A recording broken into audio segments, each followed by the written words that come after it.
Summer really is our most challenging period for sure. Johnson City Police Chief Brent Dodge says summer crime is always on their radar. There's a marked increase in disturbance-type calls. Between the summer heat, school being out, and more people just being out and about, he says crimes are inevitable. When you have all these people coming outside, hanging out in the streets, if they've got no other place to go, just the increased social interaction, you get increased conflict, so we have increased numbers of disturbances. Meaning officers are in high demand. Typically when an officer gets done with a call, they radio in to dispatch and say, I'm back in service.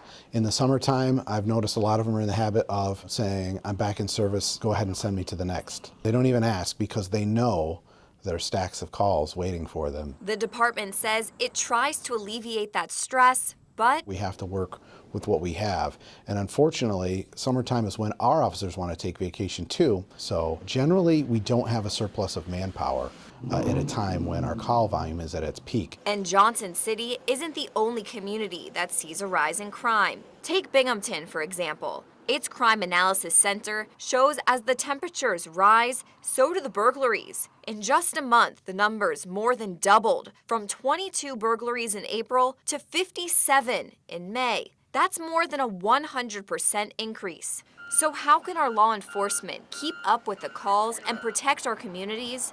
Knowing anything can happen, we suited up with bulletproof vests and hit the roads in Johnson City. Hang on. 756 Broome, be on scene. Officer Jay Peets is working the afternoon shift from 2:30 to 10:30, one of the prime times for crime. Usually we're hammered with calls. He says he sees it all. There's such a variety of crimes. The more serious ones don't happen as often, like murders, but they happen. Assaults in the first degree, not often, but they happen. Our crime rate's high. It's a lot of misdemeanors. And that's what we saw. From someone stealing to helping the fire department and mental health calls. 756 will also be out. He says every call is different. All depends on the day. All depends on who's out, and all depends on who wants to commit a crime. As we made our way through this shift, Pete says it's actually been a slow day. There'll be other days where there's 4, 5, 6 pending, and we're running right out of the station when we get there, you know? 2:30, you gotta go. Is that tough? It can be. It's stressful, but that's part of the job. You gotta go. When you gotta go, you gotta go.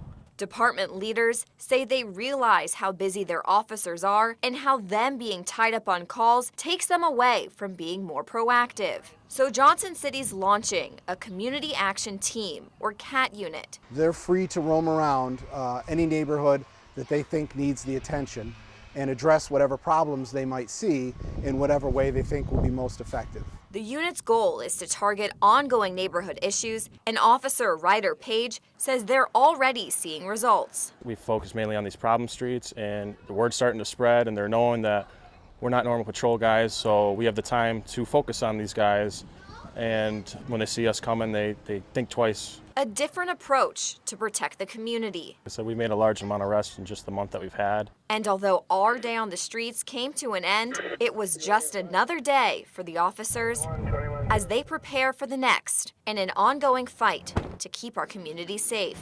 In Johnson City, Jackie Prager, 12 News.